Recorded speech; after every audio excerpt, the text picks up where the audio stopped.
começamos a comentar, só um minutinho, gente. Se tem de dar aula ao mesmo tempo é complicado.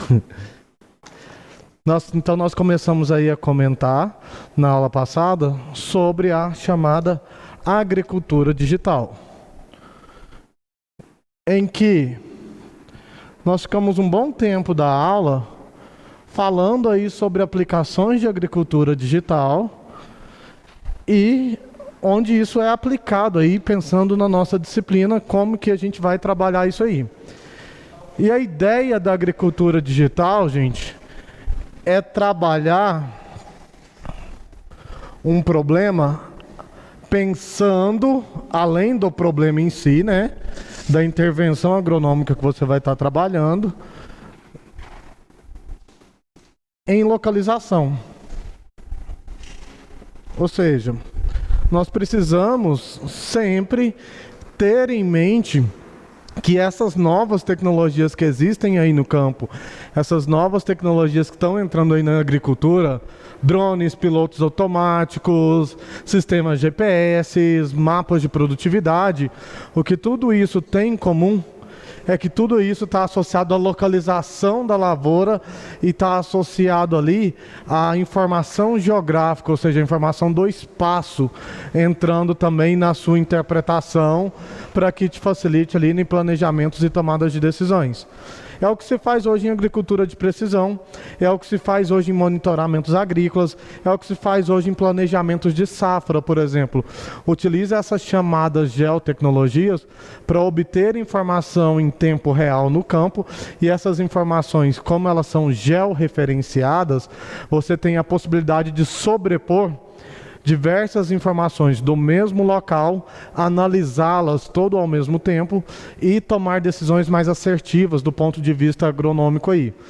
Não significa, gente, que você não tenha que conhecer da agronomia. A geotecnologia, que para vocês aqui no segundo período tem esse nome, ou para o pessoal lá do quarto período, geoprocessamento, ela é uma ferramenta que pode ser utilizada para subsidiar as tomadas de decisões, seja lá no preparo do solo, seja lá no plantio, seja lá quando você tem que fazer uma aplicação de um herbicida, de um pesticida lá no campo, seja durante a colheita, seja no monitoramento e tratos culturais, seja na irrigação, por exemplo. Ou seja, você ainda tem, além de conhecer a parte agronômica, as geotecnologias vêm aí para, de certa forma, auxiliar vocês em decisões mais assertivas, porque a gente começa a trabalhar a variabilidade que existe lá no campo, né? Nós terminamos a aula passada nesse slide, em que nós falamos ali sobre a aplicação da agricultura digital.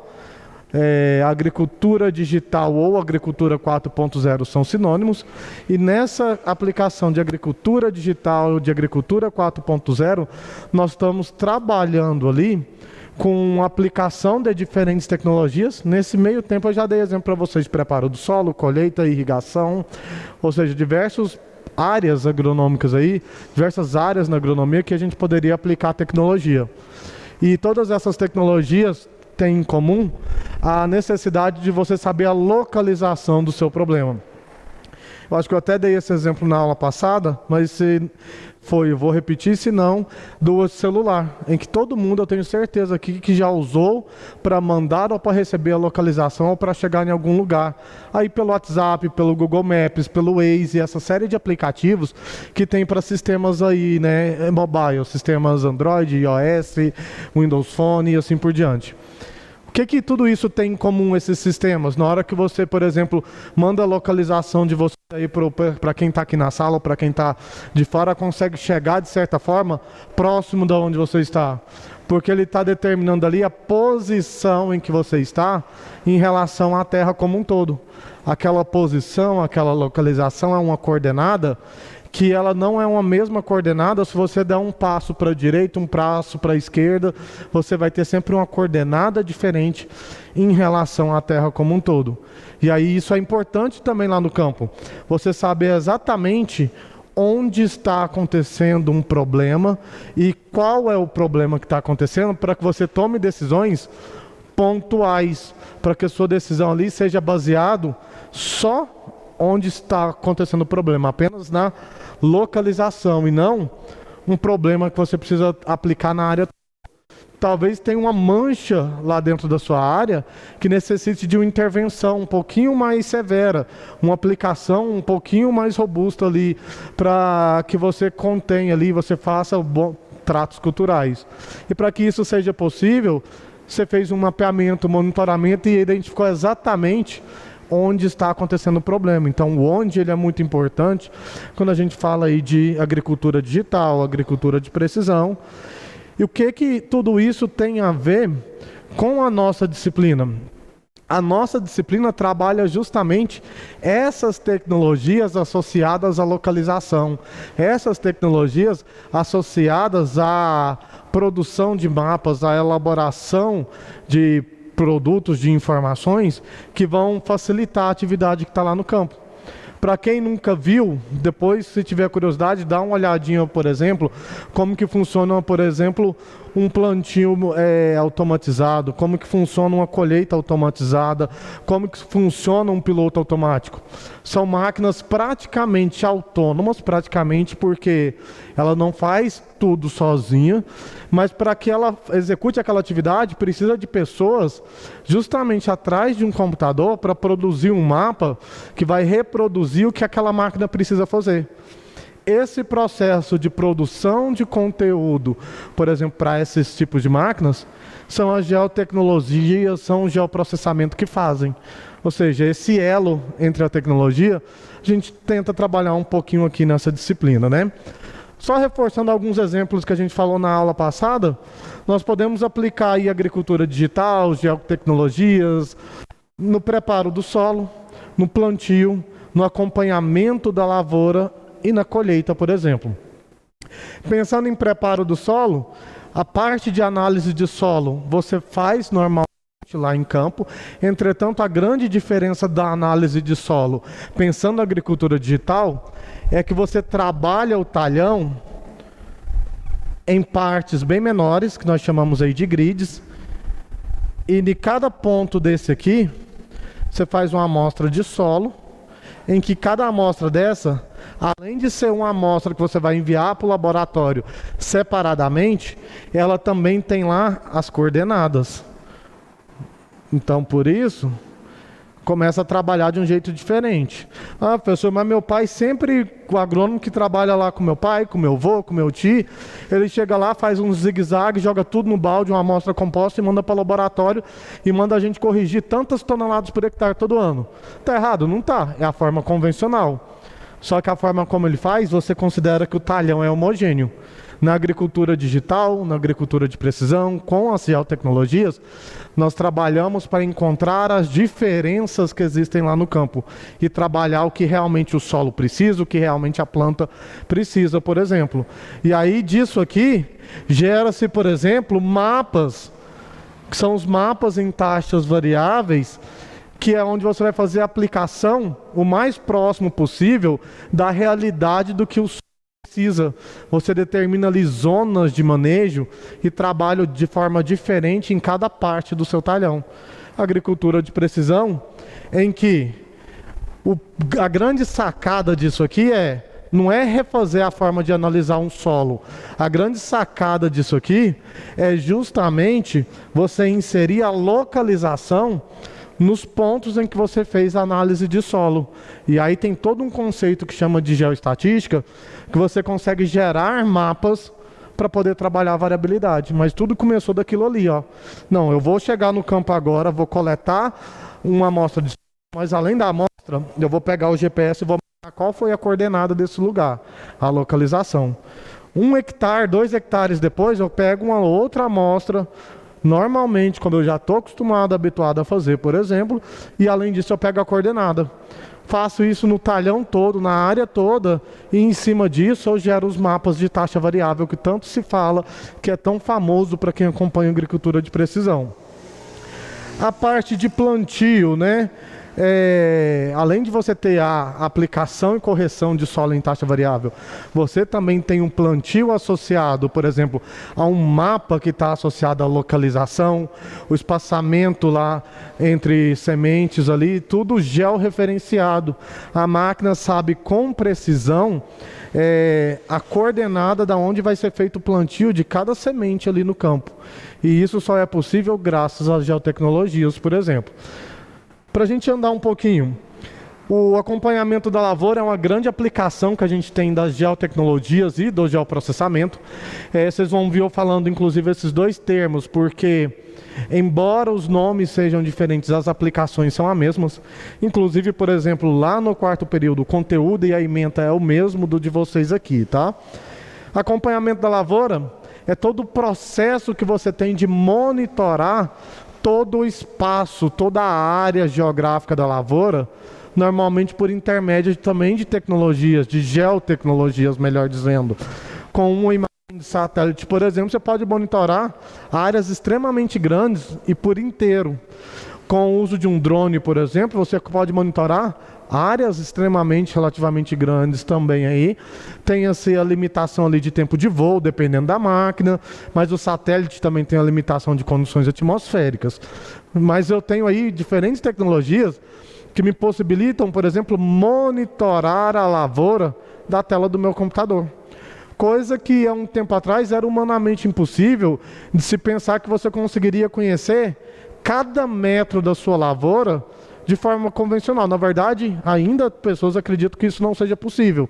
Que a única forma de conhecer o que está acontecendo no campo é você andar lá na lavoura, lá de milho, por exemplo, e ver com seu olho tendo lagarta, por exemplo. Não deixa de ser eficiente. Porém, se você consegue associar isso aí a tecnologias, e você tem uma área relativamente grande, você consegue monitorar essa área toda, identificar onde o vigor da planta está mais baixo, por exemplo, e em cima dessa área que o vigor vegetativo está baixo, tomar uma decisão ali, ó, aqui tem um problema. E aí no lugar de você andar 2, 3, 4 alqueires de terra, por exemplo, você vai exatamente na onde você identificou que está o problema. E aí sim, se você confirma o problema, você toma as suas decisões, as suas intervenções agronômicas com base nisso, por exemplo. Eu diria que é onde a gente tem as maiores aplicações em termos de geotecnologias é aqui no acompanhamento, monitoramento, mapeamento da lavoura. A parte de colheita, hoje existem máquinas e sensores quase que totalmente automatizados, que fazem exatamente aquilo que você planejou, aquilo que você projetou, aquilo que você desenhou, aquilo que você manipulou no seu computador em termos de mapa. Então, se você produz um mapa que ele seja fidedigno ao que está acontecendo lá no campo, por exemplo, e você insere essas informações desse mapa lá por exemplo, num piloto automático, a máquina vai fazer isso. A mesma coisa a colheita.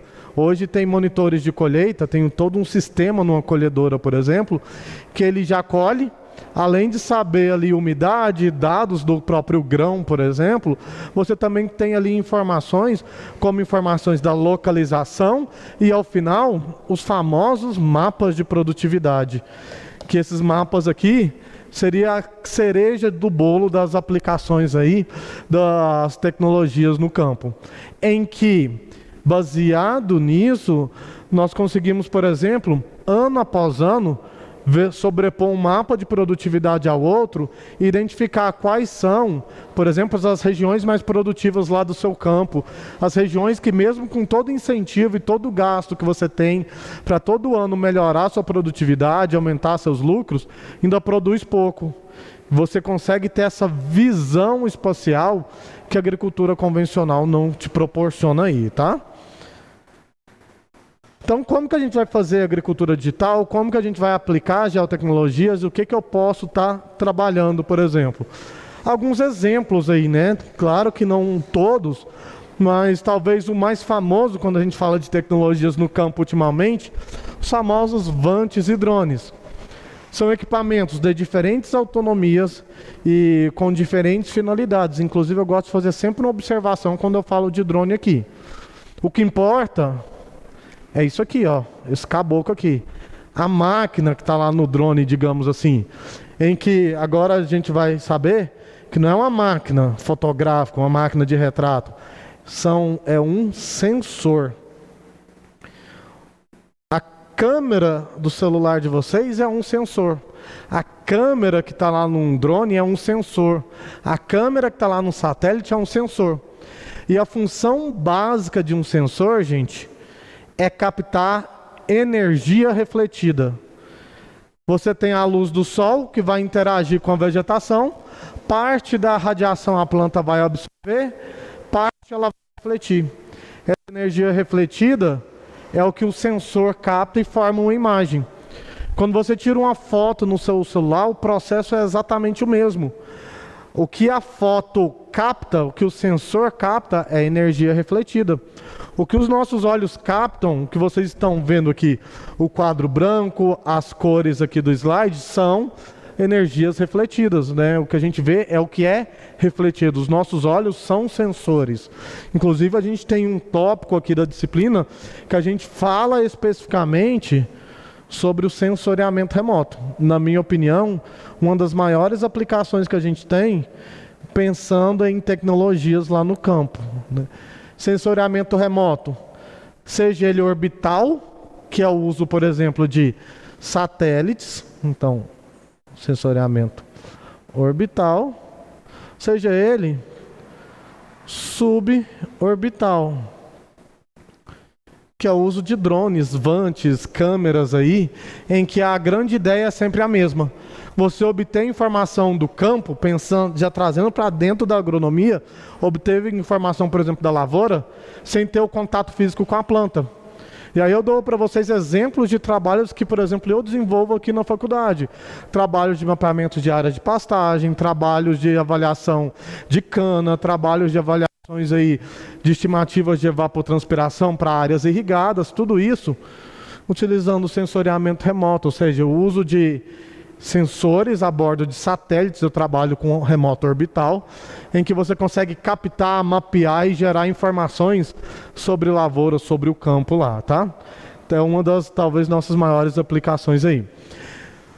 Em cima das informações de sensores e em cima de informações em que você vai lá para o campo, coleta a amostra de solo e também está georreferenciado, você consegue gerar. Desses pontos eu gero mapas igual esse aqui, ó, em que você trabalha a variabilidade do talhão, só para vocês entenderem. Não sei do que é, eu peguei a imagem da internet. Aqui tá ruim para ver, não dá para entender o que é. Mas vamos falar que isso aqui, esse mapa seria uma recomendação de aplicação de calcário para correção lá da acidez do solo dessa área aqui. E vamos falar que o verde seria a média. Se fosse feito de forma convencional, na forma que meu pai, meu avô, meu tio, muita gente ainda trabalha, toda a área seria aplicada a dose em verde, que é o valor médio. De fazer o zigue-zague, uma amostra e a recomendação. Quando você aplica a tecnologia, quando você sabe a localização e elabora um mapa, não é só apertar botão. O processo de elaboração de mapas aí, ele depende também de todo um conhecimento de processo, verificar a qualidade da informação e tudo isso.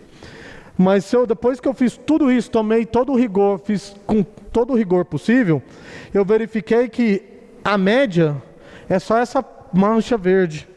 Em amarelo, talvez eu precisaria aplicar, vamos falar que o amarelo é abaixo da média. Tudo que é amarelo, eu precisaria aplicar menos do que foi recomendado pela média. E tudo que está em vermelho, eu precisaria aplicar mais, para que a correção seja o mais eficiente possível.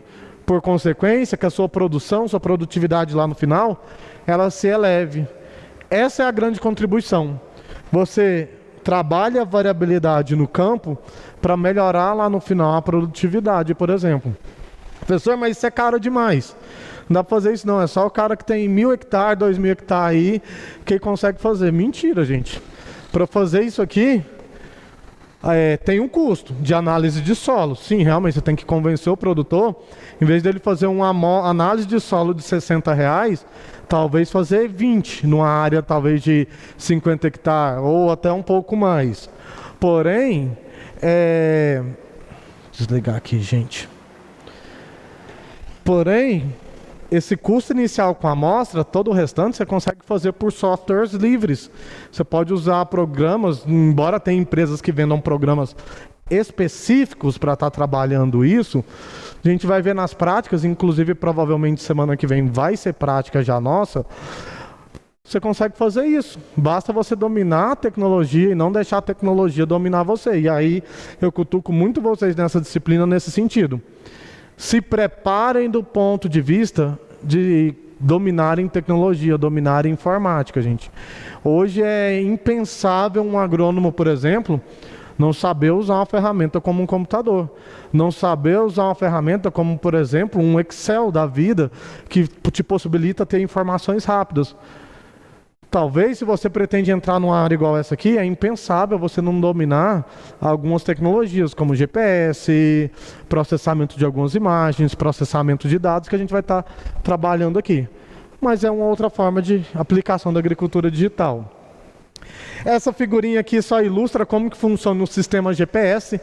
O GPS do nosso celular, o GPS de uma máquina que está lá no campo, basicamente ele funciona a partir também de satélites que estão lá no espaço, em um processo chamado trilateração, em que ele consegue encontrar a posição do seu equipamento e determinar a coordenada em relação à Terra como um todo. Por isso que a coordenada é uma localização em função da Terra.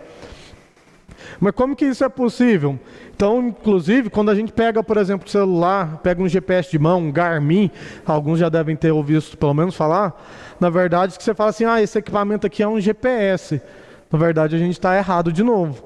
Esse equipamento, ele é um receptor de sinal. Vou falar ainda GPS, depois a gente vai aprender que não é simplesmente GPS.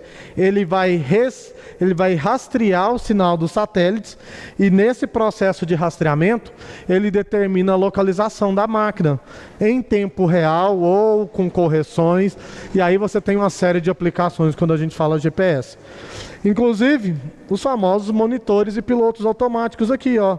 Como que o piloto automático consegue identificar tudo isso?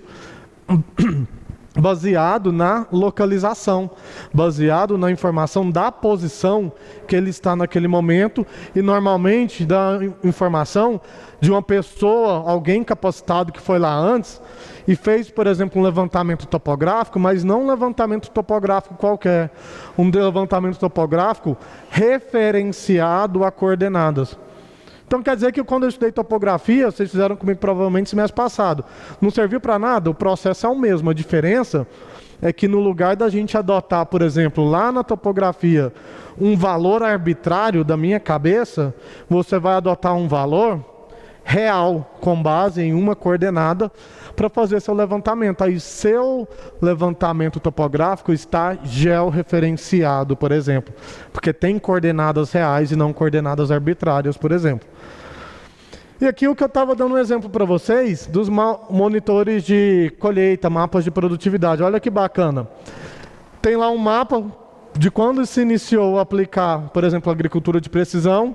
Na primeira safra, 2011, uma determinada produtividade. Na 2012, um novo mapa da mesma área. 2013, um novo. 2014, outro. 2015, outro. Tudo é referente à mesma área. Com o geoprocessamento, com as geotecnologias, a gente consegue fazer exatamente o que essa imagem está mostrando. Sobrepor informações. E aí, quando essas informações elas estão aí sobrepostas, olha que bacana. Você vai analisar o mesmo lugar. Então, eu tenho aqui um ponto A, que esse ponto A em 2014 continua lá, 2013, 2012 e 2011. E verificar, por exemplo, que esse ponto A, ele é um lugar em que a produtividade dele é média. Eu sei que na média vai produzir ali entre 4 e 5 toneladas por hectare essa região desse ponto A. Isso é informação riquíssima, porque tem lugares em que a produtividade é baixa. E esses lugares de baixa produtividade, ou você, por exemplo, descarta essa área, ou você investe mais para que eleve a produtividade. Descartar por quê? Se o lugar de produtividade baixa for muito pequeno, por exemplo, entra naquele conceito que a gente falou na aula passada. Como que eu vou produzir mais em uma menor área e de forma eficiente e sustentável? Talvez manter uma área de baixa produtividade aqui não compense. Se eu reduzir essa área plantada, talvez o restante da minha área, o que eu estou gastando com isso aqui, no restante da minha área eu consigo elevar os lugares de média para alta. Estou atendendo aqueles requisitos que a gente já comentou. Aumentar a produtividade em menor área e de maneira sustentável. Aplicando realmente o que precisa para a lavoura, o que realmente precisa para a planta e tomando as decisões que realmente são necessárias ali, as intervenções agronômicas necessárias aí, tá? Mais para frente a gente tem uma disciplina aí só de agricultura de precisão. E aí lá nessa disciplina nós trabalhamos, por exemplo, de maneira bem mais específica, esse processo de amostragem, esse processo de elaborações de mapas aí, para, por exemplo, aplicação, correção em taxa variável e chegar em resultados igual esses aqui, tá? Alguma pergunta, gente, até aqui? Ok?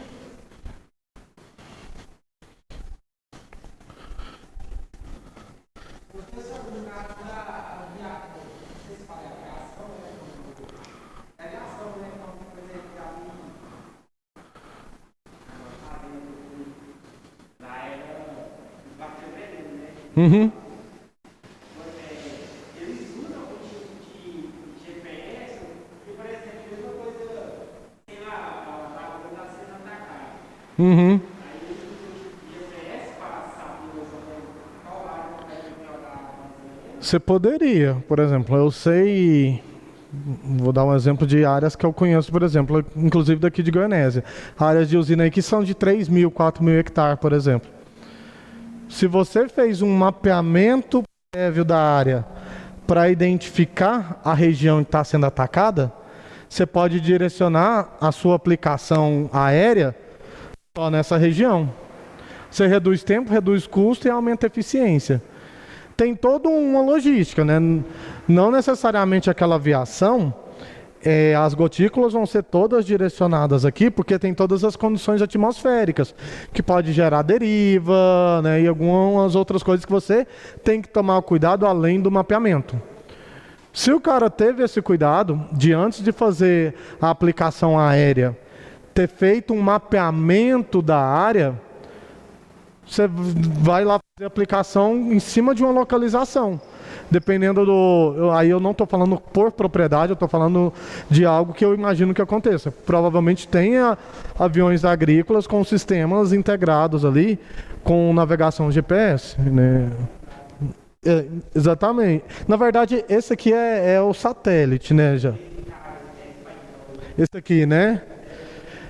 Isso, provavelmente deve ter. E aí, se tiver, melhor ainda, que você pode pegar o seu pendrive com o mapeamento que você fez no seu computador.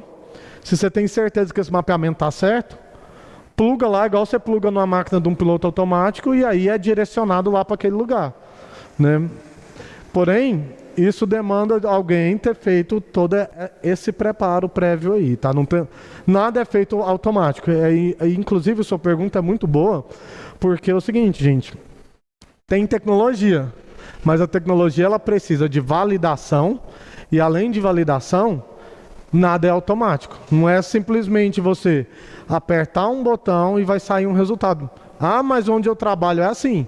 É porque a empresa que vendeu o sistema para a empresa desenvolveu todo esse processo anterior. E aí é também algo para vocês pensarem. Vocês querem apertar botão ou vocês querem desenvolver isso aqui, por exemplo? Quem tem interesse na parte tecnológica da agricultura, né? Apertar botão não precisa ser agrônomo, por exemplo, né? Então, só para vocês pensarem. Então, vamos lá. O que tem a ver, então, tudo isso que a gente está falando com a nossa disciplina?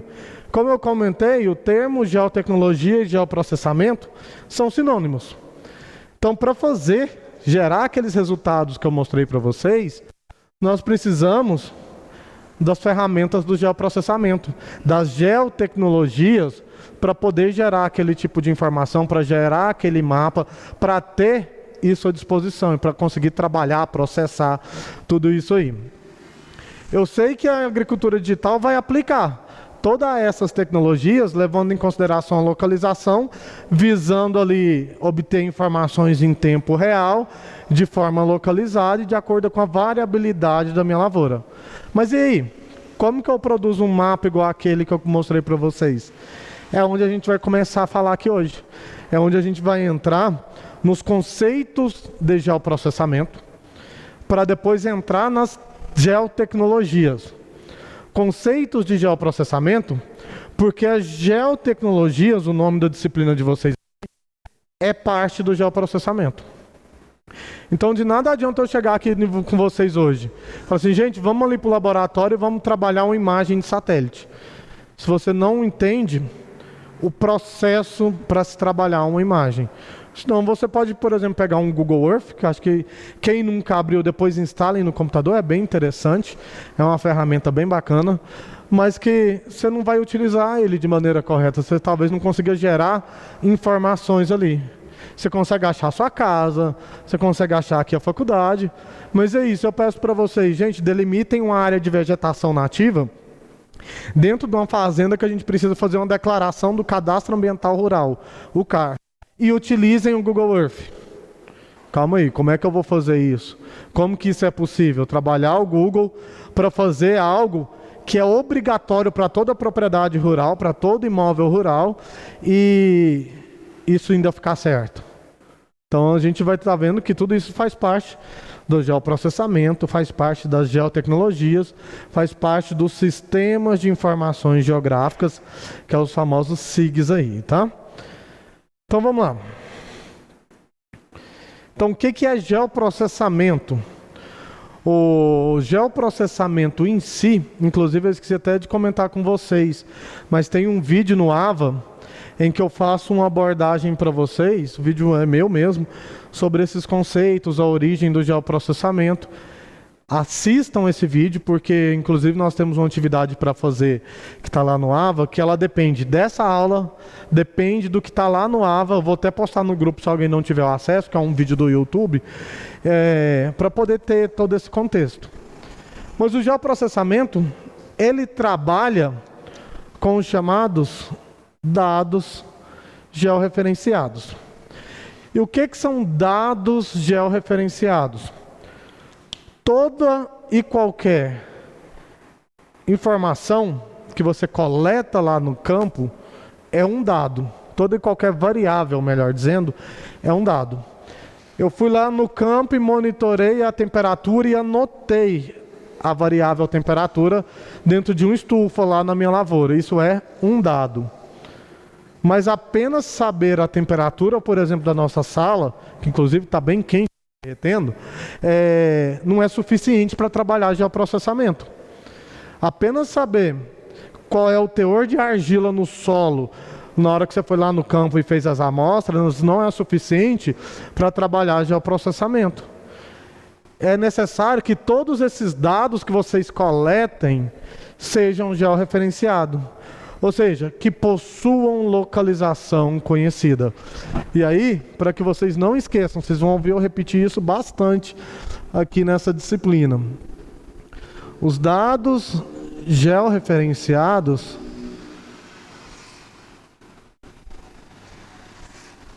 acho que eu vou pôr de lá, que eu não tenho certeza se daqui está pegando todo o quadro. Eu sei que só pega um pedacinho desse lado.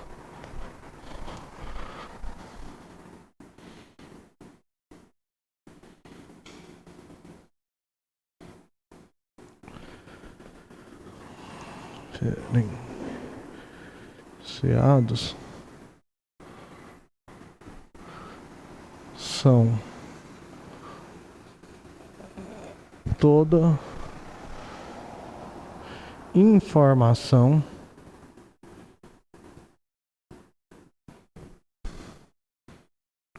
coletada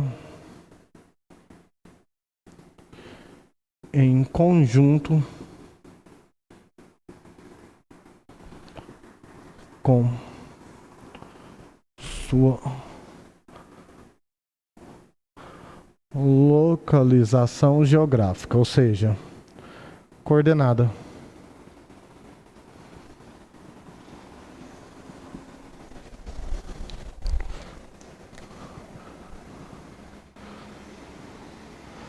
Quando eu falo para vocês de localização geográfica, eu estou falando para vocês da posição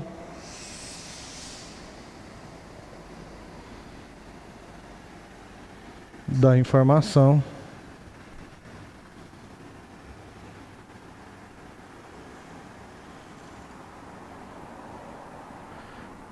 em coordenadas. Se eu pergunto para cada um de vocês aqui, gente, onde vocês moram? Talvez alguns vão falar para mim, professor, eu moro na 12 com a 17, eu moro descendo a Goiás, moro subindo a Brasil, enfim. Cada um vai passar uma orientação de onde vocês moram. Isso não é localização. Embora, se eu conhecer Goianésia, provavelmente eu consiga chegar no endereço de vocês. A localização é você passar um par de coordenadas, X e Y, que vai te dar uma posição exata da casa de vocês. Se eu falo para vocês, por exemplo, que a nossa aula vai acontecer na coordenada de 45 graus e 30 minutos a oeste e 18 graus e 40 minutos ao sul, eu estou falando para vocês de uma posição, não é essa a coordenada, eu inventei, tá? Eu estou falando para vocês de uma posição em que eu vou estar para estar acontecendo fazendo a aula para vocês. Isso é uma coordenada. E esse par de coordenadas que a gente vai estudar nas aulas seguintes, eles são referenciados em relação à Terra como um todo. Em função da linha do Equador, em função do meridiano de Greenwich, eu sei qual é a posição em que cada um de vocês estão, onde é a casa de vocês, onde eu estou e assim por diante. Por isso a localização geográfica tem um espaço geográfico como uma referência aí, tá? E aí, como eu trabalho com informações, com dados geográficos, obrigatoriamente, nós também trabalhamos com a chamada informação espacial. Eu deixo de trabalhar, gente, com informações pontuais. Embora você possa ter, a grande ideia aqui do geoprocessamento é você saber, em relação, por exemplo, à nossa sala aqui como um todo, quais são os locais em que a temperatura é mais amena, quais são os locais em que o barulho, o ruído ele é menor ou ele é maior. Ou seja, eu estou trabalhando com o espaço da sala toda para definir regiões homogêneas, regiões heterogêneas. Essa é a ideia. Vamos extrapolar essa ideia para exemplos um pouquinho maiores.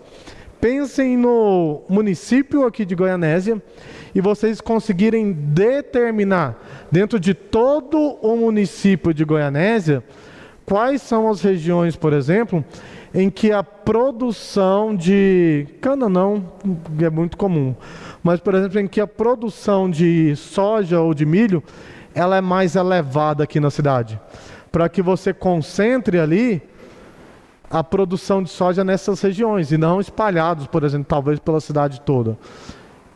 Isso só é possível com a ajuda do geoprocessamento, que você vai ter ao seu dispor, no seu campo de visão, a noção do espaço geográfico do município de Goianésia e quais são os espaços em que são mais aptos para o cultivo de milho, por exemplo.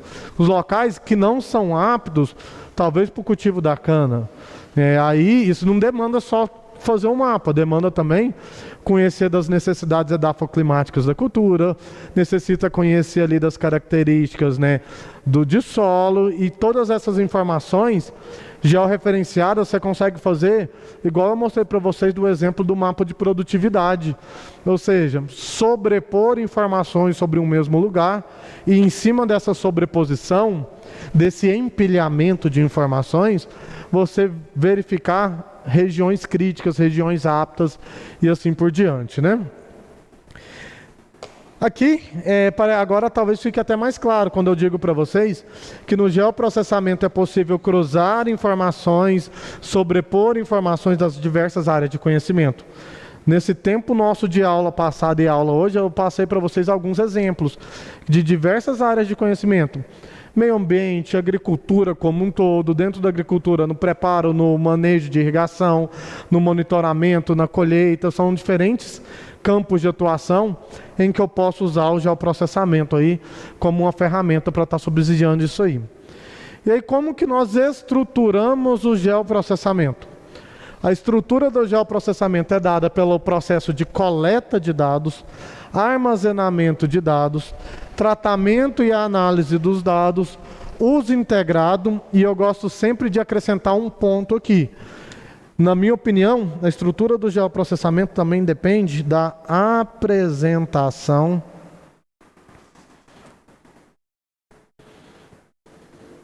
dos resultados.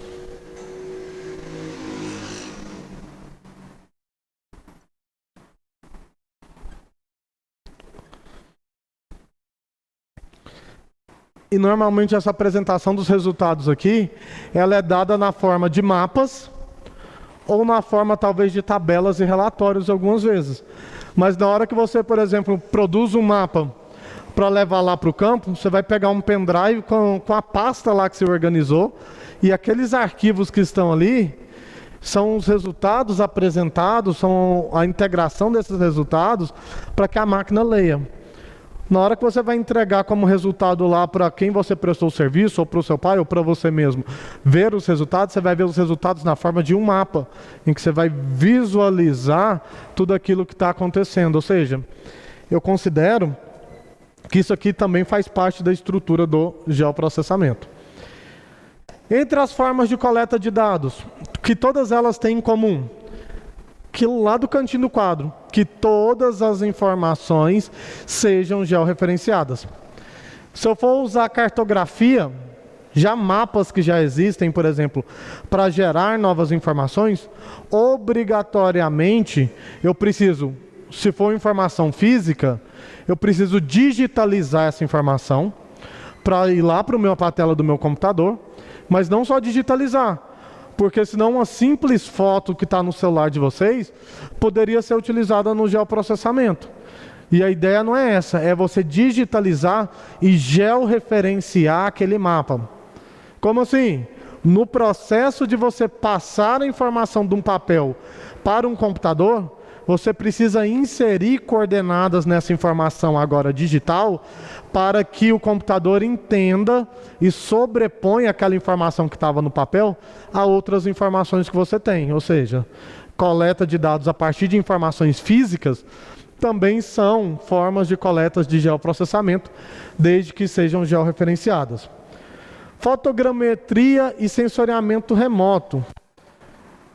Eu não sou muito velho, mas eu estudei fotogrametria na minha graduação. Eu formei em 2012, por exemplo, e na minha graduação de engenharia agrícola não existia disciplina de geoprocessamento. E o que é isso? São o uso de imagens aéreas de aviação agrícola, em que você tinha lá toda uma técnica de interpretação, sobreposição de imagens, para estar avaliando a área ali. Tem uma limitação, óbvio, imagina você ter que trabalhar com fotos de Goianésia inteira, sobrepostas uma na outra para estar avaliando. Também não é uma foto igual a minha mãe, minha avó guarda lá um álbum de fotos da família. Com resoluções diferentes, que você consegue captar informações de interesse ali. Entretanto, trabalha a mesma ideia do sensoriamento remoto, a fotogrametria. A mesma ideia do drone, a obtenção de imagens de um lugar sem o contato físico com aquele lugar. A partir de imagens, gerar informações que vão me auxiliar nas minhas tomadas de decisões. Então, considero a mesma coisa, tá? E entra nesse bolo aí os drones, os VANTs. A topografia e o GPS também eu considero praticamente a mesma coisa, embora a gente aprenda aqui, por exemplo, no curso, para fazer a topografia, por exemplo, com o teodolito, e lá fazer ré, vante, medir distância e ângulo, no que não está incorreto, hoje existem equipamentos como os GPS geodésicos, os famosos RTKs, que fazem aquele processo do caminhamento que a gente viu em aulas práticas, a partir da obtenção de coordenadas. Então você vai no ponto, em vez de você pegar ângulos e distâncias, você vai obter a coordenada. São formas de coleta de dados que têm em comum a localização. Então a topografia também vai delimitar uma área, e essa área ela está georreferenciada. Para quem fez topografia e lembra, no final a gente trabalhava lá com as coordenadas dos pontos lá da área. E lá nessa coordenada de pontos, nós tínhamos lá ponto 1, ponto 2, ponto 3, a gente fazia as 4 folhas de cálculo lá, por exemplo, e pedia para vocês calcular a área. E a área era calculada em cima das coordenadas x e y do ponto 1, x e y do 2, x e y do 3. Esse x e y era a nossa localização. Não tão geográfica quanto com o GPS, mas era a nossa localização referenciada ao norte, que também é uma informação geográfica aí, né? E aí, por diante, dados alfanuméricos, né, dados cadastrais ali que você insere, e qualquer outra forma de coleta de dados. Uma vez que você coletou as informações que você precisa trabalhar para o geoprocessamento, essas informações devem ser armazenadas. Existem diferentes formas de armazenar informação no meio digital. A principal dela é o uso de banco de dados, é a utilização de nuvens e o uso de espaço físico ali do computador, né, da memória do seu computador, para estar armazenando essas informações. Isso aqui envolve um pouquinho mais de conhecimento da informática, quando eu falo de banco de dados, mas o ideal é sempre você trabalhar os seus dados, se for possível, se você dominar esse tipo de informação, na forma de banco de dados, porque você reduz o volume armazenado ali no seu computador e consegue também buscar essas informações com bastante agilidade. Mas eu preciso saber de banco de dados para fazer geoprocessamento? Não. Embora seja uma etapa importante, você precisa saber que você precisa armazenar as informações para que você busque-as sempre que for possível. E esse processo de armazenamento pode ser feito mais de uma forma aí, né? Terceira etapa, tratamento e análise aí das nossas informações. No tratamento e análises de informações, eu vou literalmente processar todos os dados que eu coletei e transformar esses dados em informações que são úteis para mim. O simples fato, por exemplo, de eu ir lá no campo e coletar informações, por exemplo, da resistência à penetração do solo, isso para mim não é informação, é só um dado. Mas quando eu pego esse dado, o processo e transformo esse dado em uma informação que vai me ajudar a decidir onde eu devo subsolar o solo, por exemplo, para descompactar as camadas mais superficiais, esse dado de resistência à penetração passa a ser uma informação, que essa informação ela subsidiou uma decisão minha.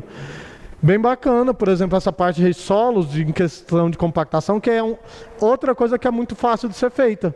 Você precisa de um equipamento chamado penetrômetro de impacto. Tem uma haste que você solta, vai descendo sobre o solo e ele vai medindo a camada compactada. Se você faz isso de forma convencional, você mediu lá alguns pontos e decide.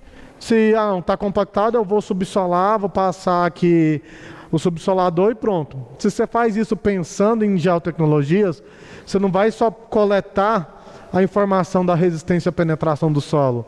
No ponto em que você fez esse teste, você vai pegar a localização, vai pegar a coordenada, e depois você vai pegar todas essas informações, vai levar para o seu computador e você vai analisar espacialmente essas informações. E é onde gera-se os mapas. Em cima de um espaço geográfico, você identifica zonas críticas, por exemplo. Tem algumas formas de tratamento e análise. Modelagem de dados, envolve modelagem matemática mesmo. Você pega, por exemplo, modelos agrometeorológicos de estimativa de produtividade. E aí você tem lá dados de radiação, dados da planta, dados de uma série de informações, de chuvas, por exemplo, da água no solo. Tudo isso gera lá uma equação matemática.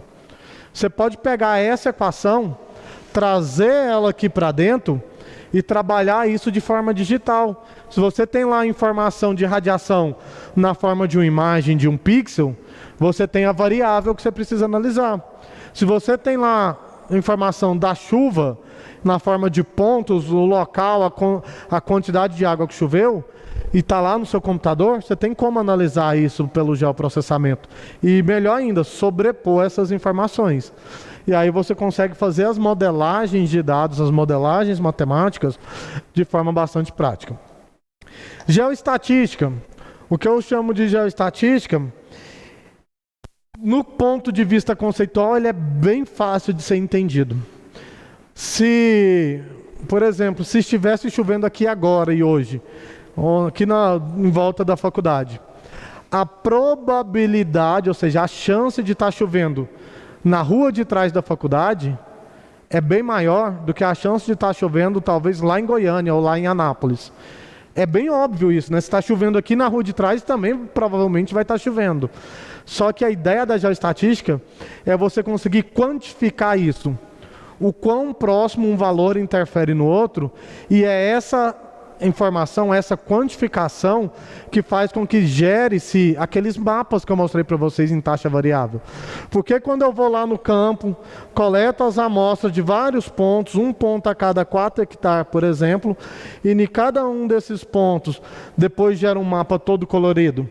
Porque a partir da geoestatística, eu consigo avaliar conceitos como a dependência espacial dos pontos, o quanto o valor no ponto 1 vai interferir no valor do ponto aqui, 3 por 4, 12. Será que interfere? Qual é essa interferência? Qual é a ponderação disso aí? É a geoestatística que faz isso. E além disso, ela faz uma coisa bem bacana. Na verdade, depois que você faz toda a análise geoestatística, você faz a interpolação dos dados.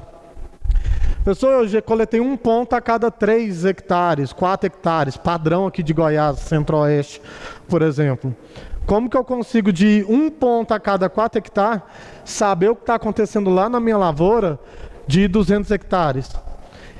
Entre esses pontos, por exemplo, eu tenho aqui um ponto A, em que eu não sei qual é, pensando aqui, qual é o teor de matéria orgânica no solo. Mas para chegar nesse valor, a geoestatística ela vai avaliar a interferência de todos esses pontos no ponto A e estimar, ou seja, calcular um valor que pode ser o valor próximo da matéria orgânica desse local. Por isso que você gera um mapa todo colorido. Em cima de vários pontos, eles conseguem estimar todos os lugares, todos os cantinhos ali da sua lavoura, o que está realmente acontecendo. É confiável? Depende de uma série de fatores, da quantidade de pontos, da qualidade da sua amostragem, da qualidade do resultado laboratorial. Existem erros laboratoriais, por exemplo, dando um exemplo desse aqui, mas isso se aplica a todo o restante também, né? E aí tem mais outras coisas, como aritmética lógica, como análises topológicas, da estrutura dos dados que você está trabalhando. Basicamente a gente trabalha com dados matriciais e vetoriais, em que os dados vetoriais eu tenho que tomar um cuidado, que são dados lá de pontos, linhas e polígonos, e se a estrutura dele não estiver representada, pode gerar erros. E isso é tão importante, parece ser nomes assim tão estranhos, mas é tão importante, porque, por exemplo, se a estrutura do desenho do talhão lá da sua área estiver errado, na hora que você leva para a máquina, por exemplo, a máquina ela não vai conseguir ler aquela localização, não vai conseguir ler aquela informação, porque tinha um erro topológico. O que é isso?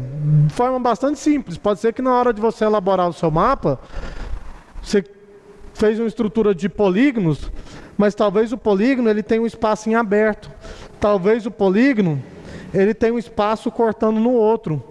Esses erros são chamados erros topológicos, erros na estrutura da informação, na estrutura do dado que você está trabalhando, tá? Processo de reclassificação é bem bacana quando se trabalha com imagens, que você reclassifica o pixel. Seria, por exemplo, você pegar a foto do celular de vocês e terem a possibilidade de mudar, por exemplo, a cor dos olhos de vocês ali. Uma edição. É um processo de reclassificação. E aí, só que aqui um pouquinho mais robustos, porque você consegue mudar todo o valor, toda a estrutura desses pixels e também associados à localização. O uso integrado, não vou discorrer aqui todos os exemplos, mas basicamente o uso integrado, gente, é a aplicação do que você fez no seu computador lá no campo, ou do que você fez lá no campo ser entendido pelo computador. Isso corresponde a um uso integrado dos dados, a um uso integrado das informações. E em cima disso você consegue trabalhar com a tecnologia entre o campo e o digital, a informática e o real, porque você consegue ter um uso integrado de diferentes tecnologias e diferentes informações, né?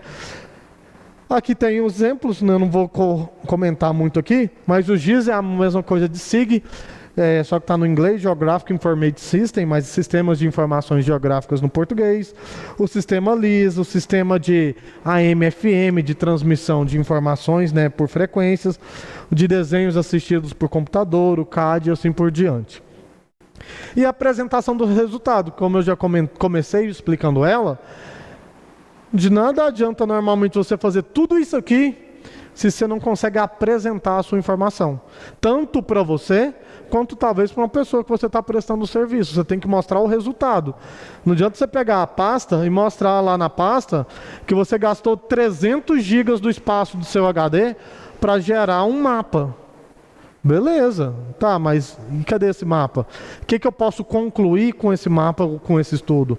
Então a apresentação dos resultados, ela é igualmente importante aí, tá bom?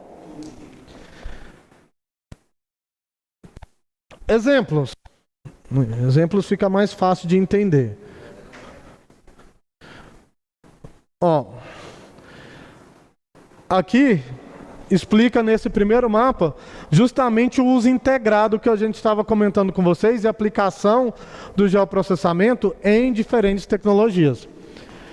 Foi feito um estudo do vigor da planta, da condutividade elétrica do solo, um estudo do monitoramento de pragas e doenças, da compactação dessa área do solo, do teor de clorofila nas plantas, da infiltração de água no solo e da declividade. Nessa brincadeira aqui, trabalhou fisiologia, trabalhou física do solo, trabalhou entomologia e fitopatologia, trabalhou aqui também a questão de umidade do solo, também física e manejo e conservação do solo, trabalhou de novo aqui talvez fisiologia, trabalhou aqui irrigação e drenagem e trabalhou aqui topografia. Basicamente o curso quase todo de vocês de agronomia, resultando em 2 mapas. O que foi feito aqui?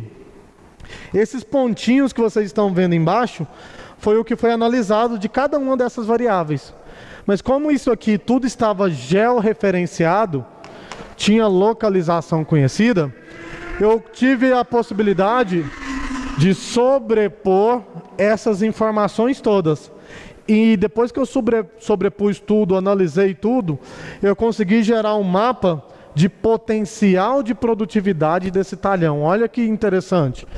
Você consegue identificar quais são as regiões que são mais críticas e as regiões com maior potencial aqui desses talhões, né? Então eu tenho regiões ali em vermelho, não dá para ler, mas parece que se tiver na sequência lógica, que tem baixo potencial. Em amarelo médio, em verde, né, provavelmente ali alto, né? Não sei como é que tá, não dá para ler aqui na legenda.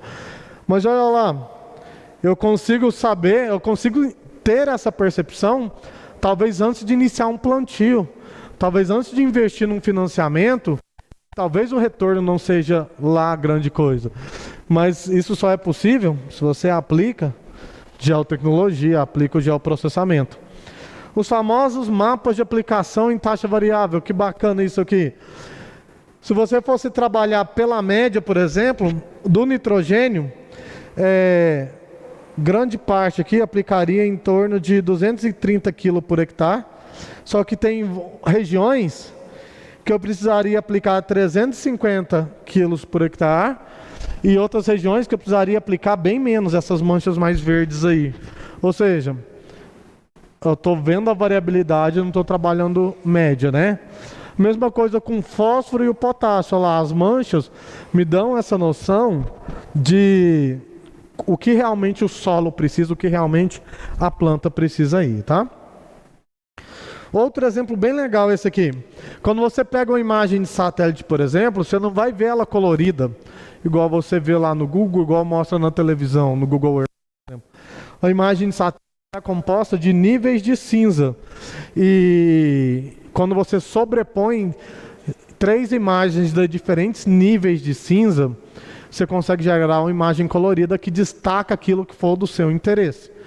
Mas aqui eu peguei apenas uma banda, uma parte de uma imagem, que quando a gente estudar sensoriamento remoto, vocês vão entender que uma imagem de satélite, ela vai te dar várias imagens com diferentes faixas de radiação. E a importância disso é justamente trabalhar, por exemplo, o comportamento da vegetação. Eu sei, por exemplo, que a planta absorve muita energia, por exemplo, da faixa vermelha da radiação solar para os seus processos fotossintéticos e reflete energia do infravermelho, ela não utiliza essa quantidade de energia. E aí, se você faz uma relação entre energia absorvida e energia refletida, você chega nos famosos índices de vegetação, como o NDVI, SAV e EVI, que avalia o vigor da planta. Mas não é o que eu quero mostrar aqui. Essa imagem, ela está mapeando aí uma área irrigada, é uma imagem antiga, inclusive é até bom eu atualizar ela depois, uma área irrigada lá na Bahia, se não me engane. É Bahia, sensor Landsat, não falou, mas eu acho que é. E a área que ela estava ali, que ele está querendo destacar, é mais ou menos essa área aqui, ó. Uma fazenda que o cara deve ter pouquinho dinheiro. Obviamente vocês conseguem perceber aí que tem bastante pivô central. A forma geométrica do pivô ela é muito fácil de ser identificada. Mas olha que incrível a aplicação da geotecnologia. Você consegue monitorar todos esses pivôs ao mesmo tempo em uma única imagem. Na verdade, isso aqui não é uma imagem. Isso aqui é um recorte pequeno da imagem em que eu ampliei aqui só um pouquinho. Ó. Um A é uma vista aberta, mas ainda não da imagem toda. Eu visualizo toda essa fazenda Busato, todos os cursos d'água, as fazendas e perímetros irrigados em volta, uma região da BR. Pessoal, não estou vendo nada disso, está em níveis de cinza. Também é um pouquinho de prática aí para começar a interpretar imagens. Mas os pivôs todo mundo identifica. Eu consigo monitorar os pivôs. Entre atividades bem simples que podem ser feitas aqui, monitorar o vigor da vegetação de cada um dos pivôs, identificar ali áreas que são críticas. Eu consigo, por exemplo, fazer trabalho de estimativa de evapotranspiração, uma variável essencial para manejo de água, manejo de sistemas de irrigação. Se você precisa saber a quantidade de água a ser aplicada e de quanto em quanto tempo eu vou aplicar água num sistema de irrigação como num pivô central, eu preciso saber evapotranspiração. Eu preciso saber a quantidade de água que foi perdida na forma de vapor para a atmosfera, para repor isso para a planta, para repor isso no solo, para manter ela ali próxima da capacidade de campo e em elevadas produtividades. Eu consigo monitorar 28, 20, 30, esses 30 pivôs ao mesmo tempo em termos de evapotranspiração. Imagina você fazer isso de forma convencional. Talvez todo dia, toda semana, tá lá com um tensiômetro avaliando a tensão no solo, ficar medindo a evapotranspiração, indo lá na estação meteorológica, verificando esses dados. Sensoriamento remoto me permite fazer isso.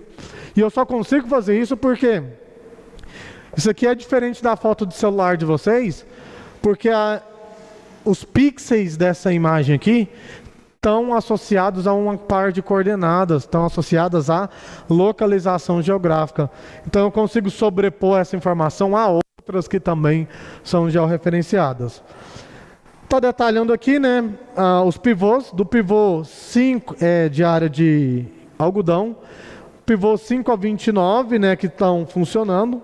Pivô 1, 2, 3 e 30 estão em pousio. Você deixa ali desativado por um tempo para recuperar. Solo, vegetação totalmente desativado.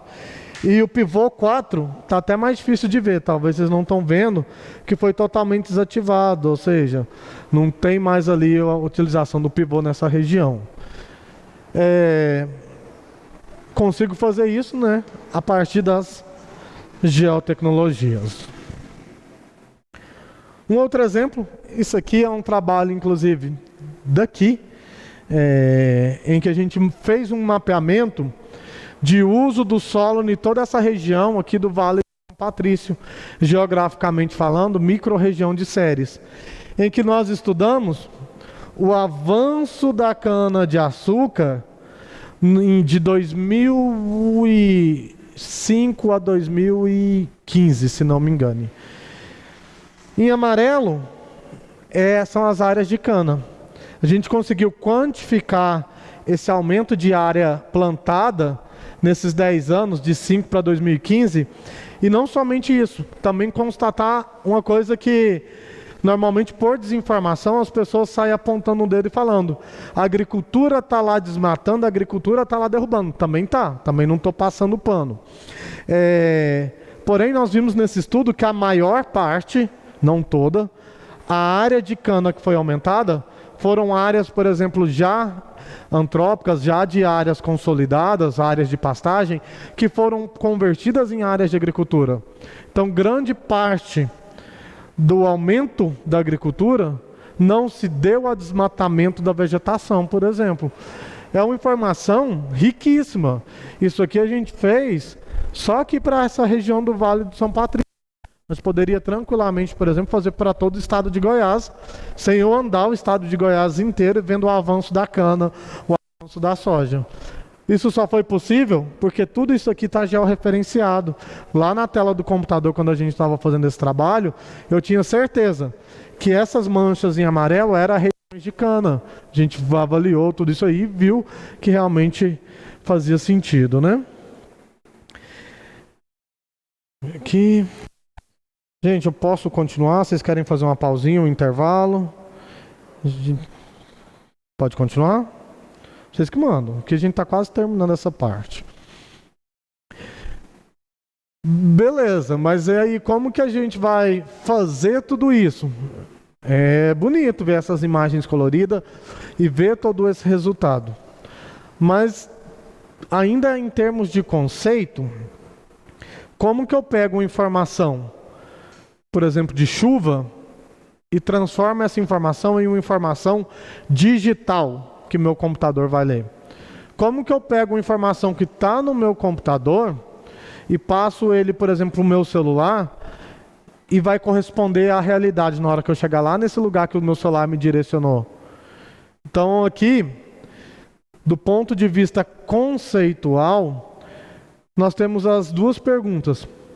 Como representar em computadores os dados geográficos, os dados que você coletou lá no campo, e como as estruturas de dados se relacionam com o mundo real. Então eu tenho dois mundos que realmente não conversariam entre si. Eu tenho a minha lavoura que está lá no campo e tenho o meu computador que está aqui no ar-condicionado. Como que, sentado no computador, eu consigo gerar informação lá para o campo? E como que lá do campo eu consigo gerar informação para o meu computador? Tem todo um processo que ele é feito quase que automaticamente. Porém, tem-se esse ciclo que a gente fala que traduz a informação geográfica para o computador a partir desse chamado paradigma dos 4 universos. Eu tenho 4 etapas que são seguidas e que precisam ser solucionadas, por isso paradigmas, para que uma coisa comunique com a outra. O mundo real comunique com o digital e o digital comunique com o real. Os paradigmas são o universo do mundo real, o universo matemático, o universo de representação e o universo de implementação. Quando eu digo universo do mundo real, eu estou falando para vocês das informações reais, como por exemplo a declividade do solo, que existe, eu sei que é dessa forma, que precisam ser modeladas, ou seja, transformadas em algo que seja entendível pela linguagem do computador, pela linguagem digital. Então eu tenho informação real que precisa ser passada para uma informação digital. E essa informação real faz parte desse mundo real aqui. Nesse processo de transformação da informação real para a informação digital, eu tenho um universo matemático, em que literalmente, matematicamente, você vai definir as características dessas informações que você está coletando lá no campo, modelar esses parâmetros matematicamente, para que o computador entenda. Então, como que eu vou pegar uma informação, por exemplo, de declividade e fazer com que meu computador entenda que isso é declividade? Tem todo um processo de modelagem matemática que cria toda uma estrutura para poder estar fazendo esse elo entre o que é o real e o que é digital. Feito isso, tem esse universo de representação. Isso aqui vocês não podem esquecer de forma alguma. Toda e qualquer informação que você trabalha no geoprocessamento ou nas geotecnologias são informações de estruturas do tipo matricial ou do tipo vetorial.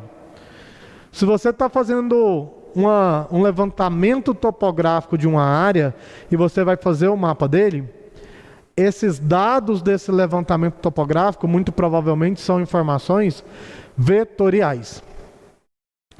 Se você está fazendo um monitoramento agrícola lá a partir do drone, os dados que você está utilizando para fazer esse monitoramento, muito provavelmente, são informações matriciais.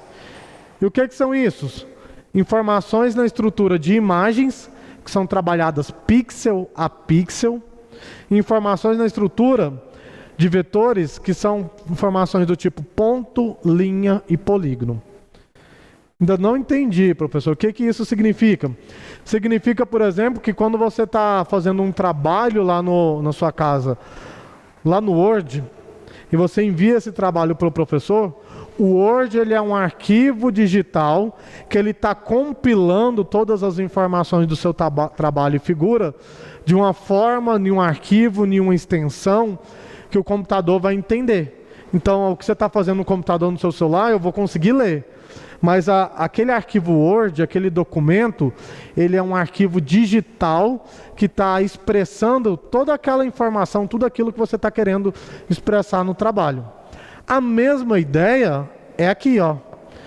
Em termos de geoprocessamento, em termos de mapeamento, em termos de geotecnologia, essa implementação corresponde à forma pelo qual nós vamos conseguir enxergar e trabalhar todas as informações que estão aqui no mundo real.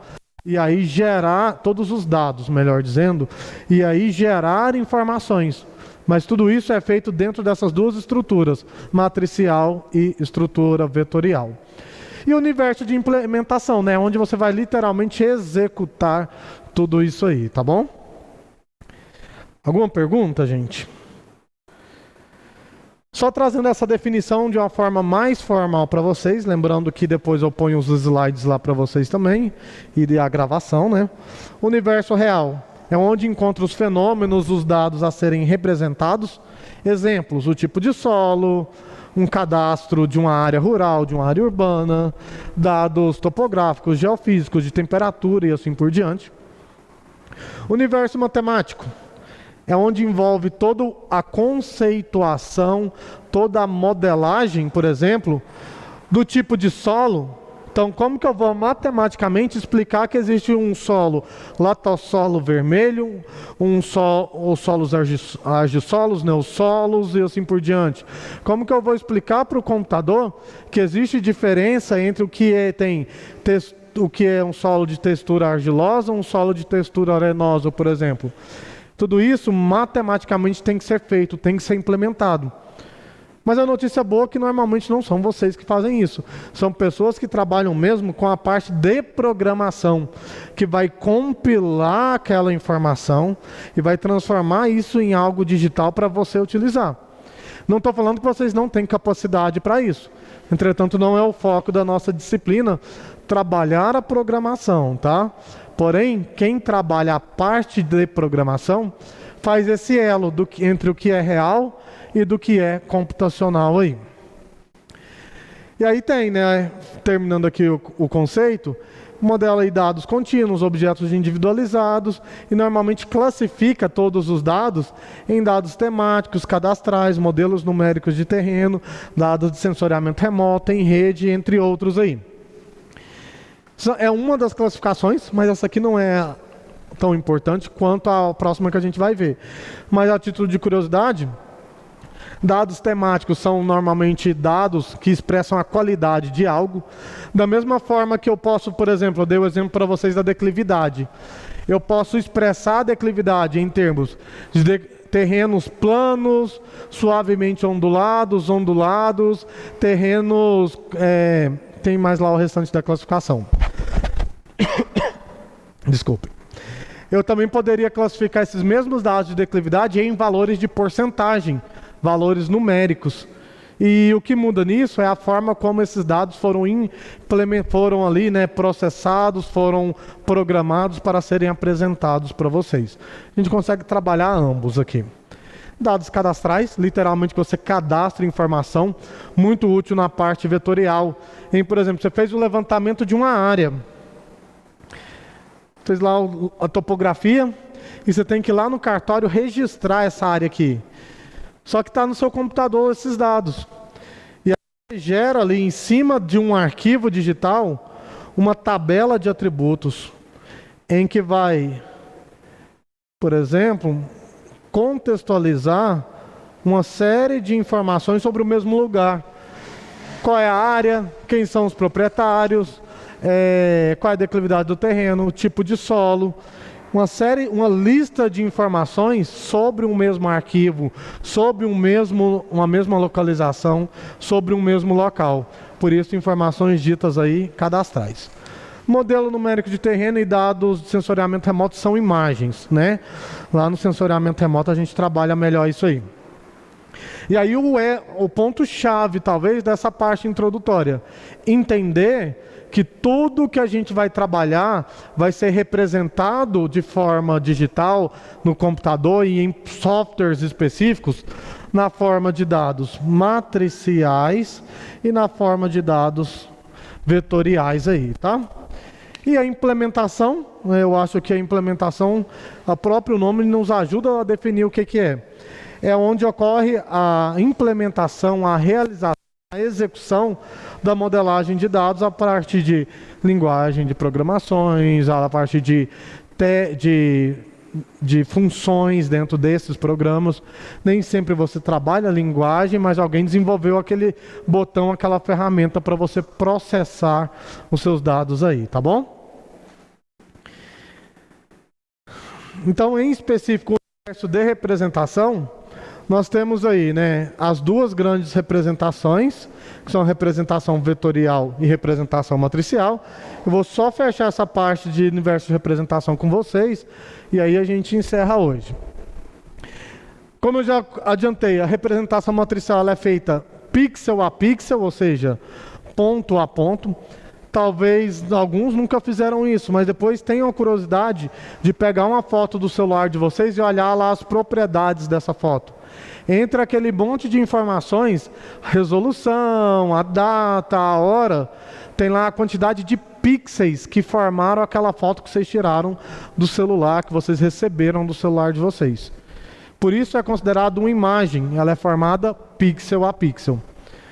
A grande diferença da imagem matricial aqui para o do celular, eu já falei também, que é porque em cada pixel dessa informação matricial, eu também tenho a minha localização. Por outro lado, às vezes eu não quero trabalhar com informações em imagens. As informações vetoriais talvez elas já me atendem. E aí eu posso trabalhar na estrutura vetorial de pontos, linhas e polígonos para estar, né, tentando resolver o nosso problema. E aí quando eu pego o mundo real e penso que eu vou trabalhar esse mundo real aqui no meu computador, eu vou trabalhar tudo que existe, trazendo mais uma vez para dentro da agronomia, tudo que existe lá no campo, nessas duas estruturas de dados, imagens ou vetores aí, tá bom?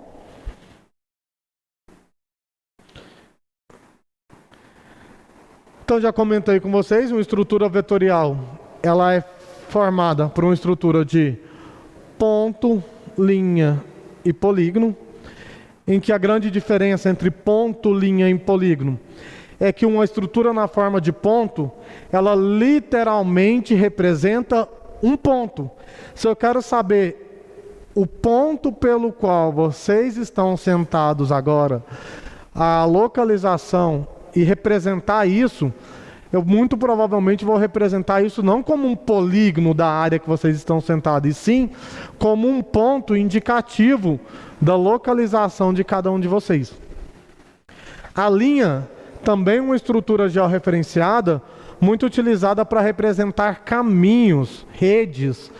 Por exemplo, a extensão de um curso d'água.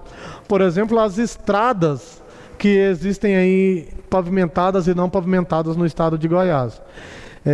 Inclusive a gente vai até ver isso na prática, porque você tem dados aí georreferenciados na forma vetorial de pontos, linhas e polígonos de todo o estado de Goiás, por exemplo.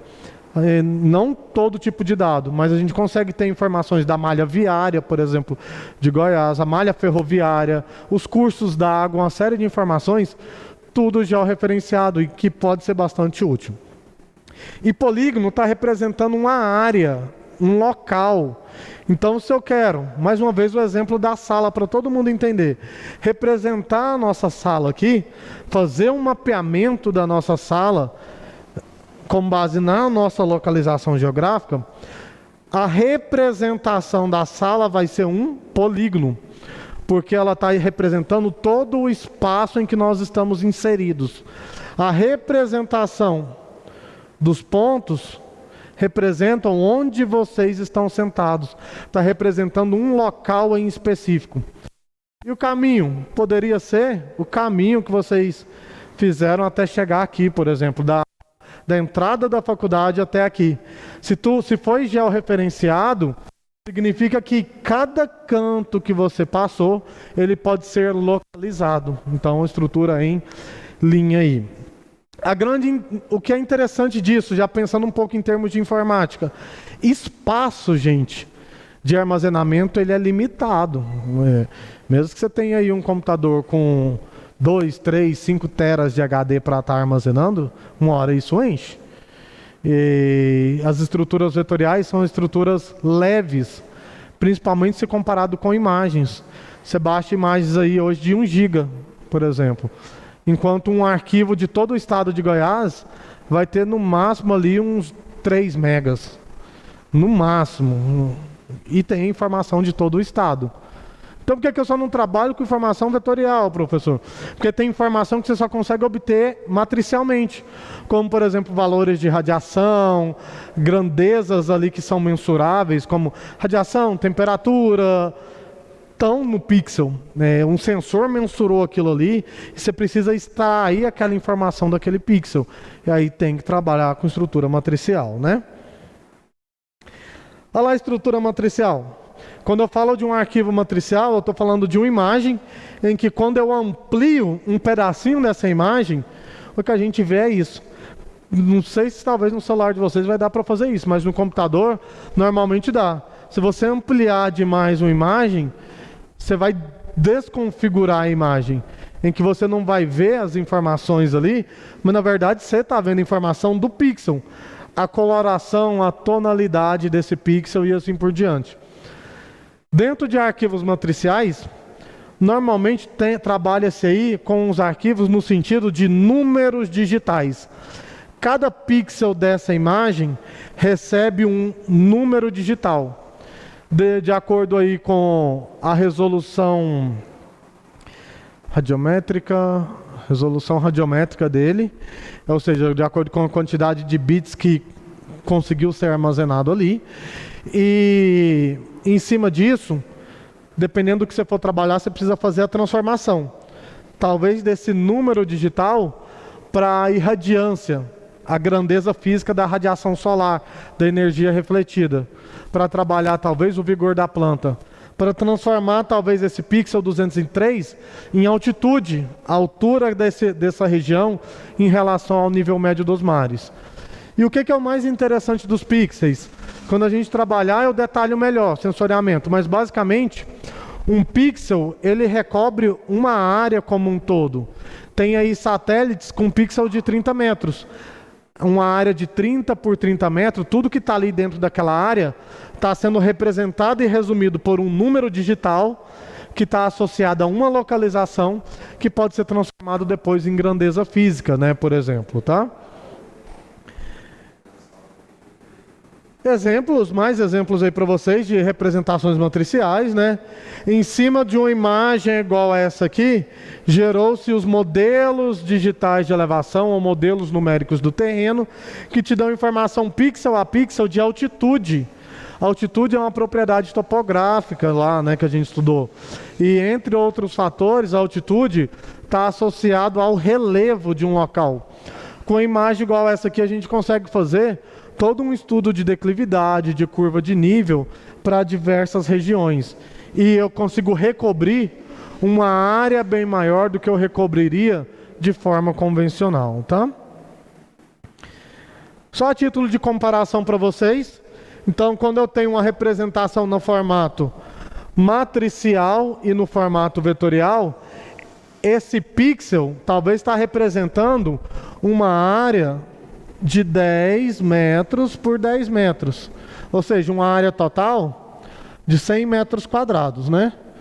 Essa área de 100 metros quadrados está resumida em um pixel com as informações, as grandezas ali armazenadas. E aqui, esse mesmo pixel pode ser transformado em um ponto, um arquivo vetorial com um resumo, talvez, da grandeza que você processou. Eu transformei isso aqui em altitude. Só que eu não quero a imagem da altitude, eu só quero um ponto representando o valor de altitude desses pixels. Eu posso fazer essas transformações aí, né? Em termos de curso d'água, olha lá, por exemplo, eu tenho um rio que, se você olhar pela imagem, você vai ver toda a extensão, você vai ver a largura, as dimensões, né, de acordo com a resolução da imagem. No formato vetorial, você vai ter só uma linha representando esse curso. Mas o que é o interessante do vetorial nesse caso? Você consegue, numa tabela, inserir talvez a informação de largura, mas você não consegue processar, quantificar, que você conseguiria fazer nos arquivos matriciais. A área, representada na forma de pixel, e representado aí na forma de polígono, tá? Gente, eu não vou entrar com vocês aqui na parte do porque eu quero até fazer uma atividade, mas eu vou pedir para vocês para deixar para a gente fazer na semana que vem. Eu vou finalizar semana que vem com vocês essa parte de SIG. E na semana, vou até deixar, podia até terminar, mas eu vou deixar para a semana que vem, porque aí a gente finaliza isso aqui e já faz a prática. Que é até bom que eu reviso com vocês o que a gente falou aqui, alguns pontos chaves, e já vamos entender na prática como que eu coleto dados, o que é uma estrutura vetorial, uma estrutura matricial e como buscar algumas fontes de informações, tá? Lembrando que essa aula, como a gente estava sem internet, vocês não vão conseguir acessar ela lá no link do Zoom, que vocês estão acostumados. Eu vou ter que processar, postar ela separadamente. Mas vai estar lá dentro do AVA para vocês consultarem, tá bom? Alguma pergunta, gente? Alguma dúvida?